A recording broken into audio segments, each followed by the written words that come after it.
These are some thoughts that I wrote down when I was writing a letter to my past self, which is also my future self, because my future self is just my past self in a future's past, right? So anyways, first started this off by saying, I think about you sometimes and I feel proud, ashamed, heartbroken, and grateful. And I think it's important for all of us to know, a reminder to myself, a reminder to you, or maybe this is your first time hearing this.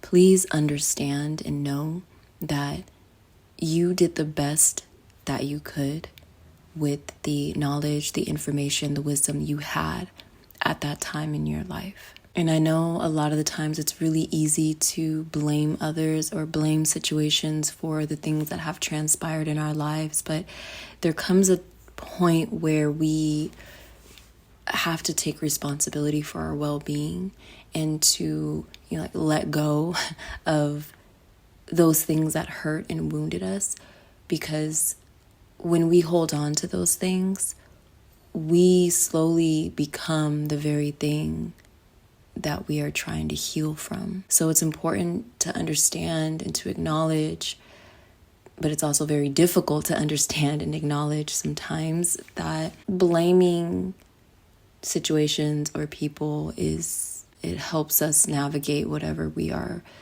going through, hurt, trauma, whatever it may be. But this was a hard pill for me to swallow at one point in my life, so I'm not trying to offend anyone or say that what you went through wasn't that big of a deal or wasn't traumatic. That's not my point. My point is just saying that you're here now and it's time to take responsibility for your well-being. I always like to think of it as like manure to soil. You're taking the bullshit of what was and you're using it to fertilize and to nurture what will be. So you're taking those not so favorable emotions, not so favorable experiences, those times of heartache, depression, pain, whatever it may be, and you're using it to grow. And I know that can sound a little like how is that possible? But I don't know. It's just one day you just see how that's happening for you. You just understand how that's happening for you. You're fully aware of how you're taking all that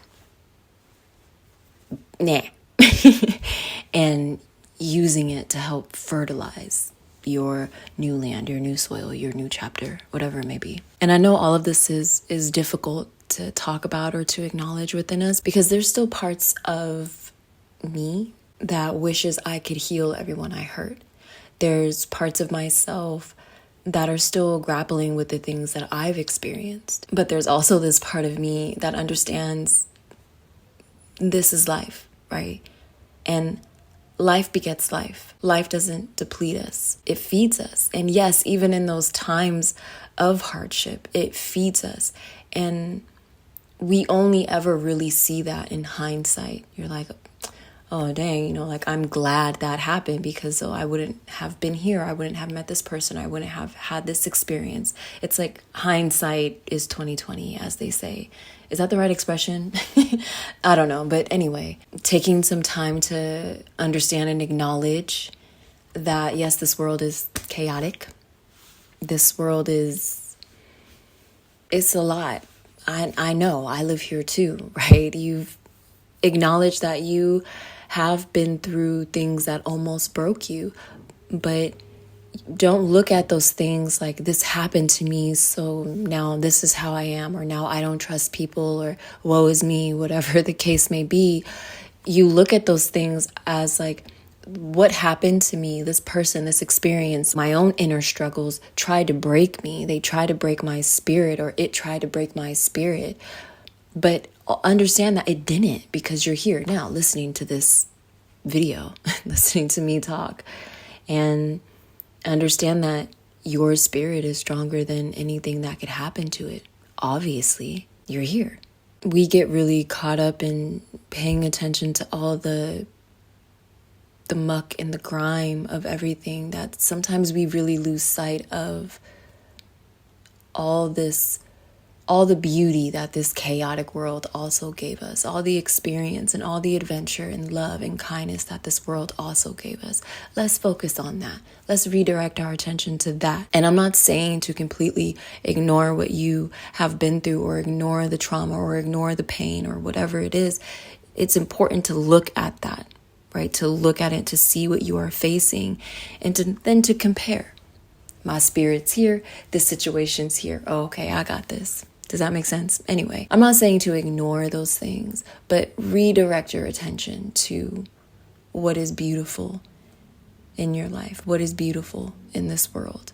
It's about balance, right? It's all about balance, like we always say. And one day, whether that's today, yesterday, 6 months from now, whenever it may be, one day you are going to make that decision to reclaim your power and to take your life back and to begin to listen to yourself so you can learn yourself, so you can know yourself, and in turn, trust yourself again. Because we always talk about like, oh, I don't trust people, I don't trust this person or that person. But we also grapple with the experience of not trusting ourselves because maybe we've made a lot of mistakes in the past.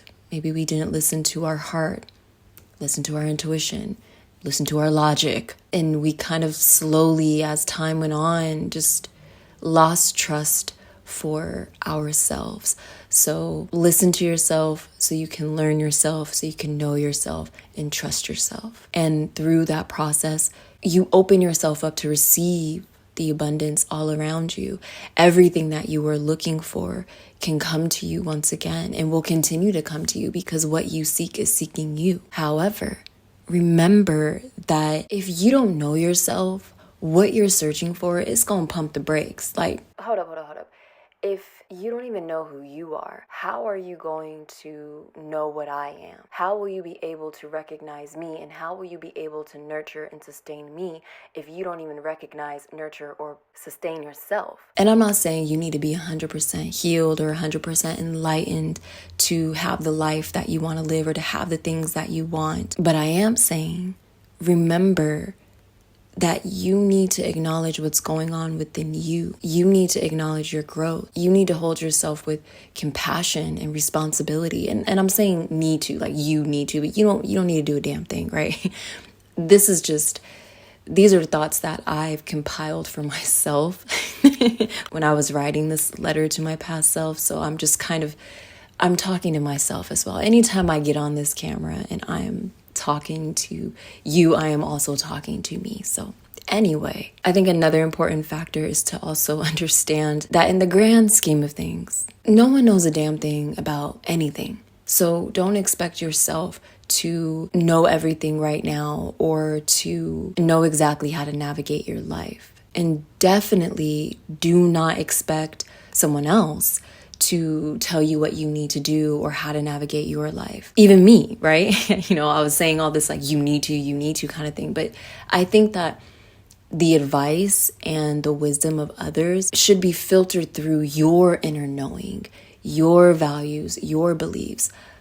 However, that's why it's so important to constantly check in with yourself and to connect with yourself, because our values, our beliefs, that inner knowing only gets deeper as you grow and evolve, and your values and beliefs grow and evolve as you grow and evolve. So you can't be filtering advice and wisdom through some beliefs and values that you had 10 years ago that may not necessarily align with who you are now. But it's all a learning process, and I'm sure you heard that many times before. And even when you master your life or master whatever it is that you're trying to achieve, you will still always simultaneously be the student. It's in questioning yourself and checking in with yourself that will ultimately lead you to exactly where you want to be. The first step isn't necessarily action. It's in stillness where you take those first few steps, actually. So those first steps start within your mind, within your imagination. The movement and the inspired action, that's all like 4th, 5th, 10th step stuff. Just to go all the way back to what I was saying about when I think about my past self and how I feel all these emotions, from feeling ashamed to feeling proud to feeling heartbroken to feeling grateful. Ultimately, I feel grateful for her because I'm here. Whatever steps, whatever experiences, thoughts, decisions that she made has brought me here to who I am right now, currently, and I'm still going through it. Life is still being life, right? But it's also still being life, if you get what I'm saying. So be easy with yourself and study yourself. Study yourself, question yourself, learn yourself so you can know yourself and trust yourself. Because when you trust yourself, you listen to yourself. And you listen to that deep inner knowing. You listen to that calling. You listen to your heart. But you also are remaining in this beautiful ebb and flow of balance of that being logical and practical and reasonable, but also not completely neglecting your intuition or your heart or your feelings. Anyway, I think I'm done talking. Am I? I don't know. I think so. I think I'm gonna wrap this up. If you're still here, thank you so much for listening. I'm extremely grateful. And again, I said this in my last video, but I'm extremely grateful for all these new people coming into this part of the internet to tune in to whatever I'm talking about, and to share this connection of exploration and this connection of gratitude and this connection of discovering and healing and communicating, and more importantly, not more importantly, but creation. I'm happy to share this space with you, and I'm extremely... Wait a minute. Okay, I'm extremely grateful for everyone here and for being able to have this kind of platform and to be able to be in the space that I'm in within myself to share these thoughts and things that I create, because they're very important to me, and I'm glad that they resonate with you. And I'm glad we found each other. I'm glad we're here. Anyway, I love you. I hope everything is well on your side. And take care. Okay, yes, I think... Okay, bye.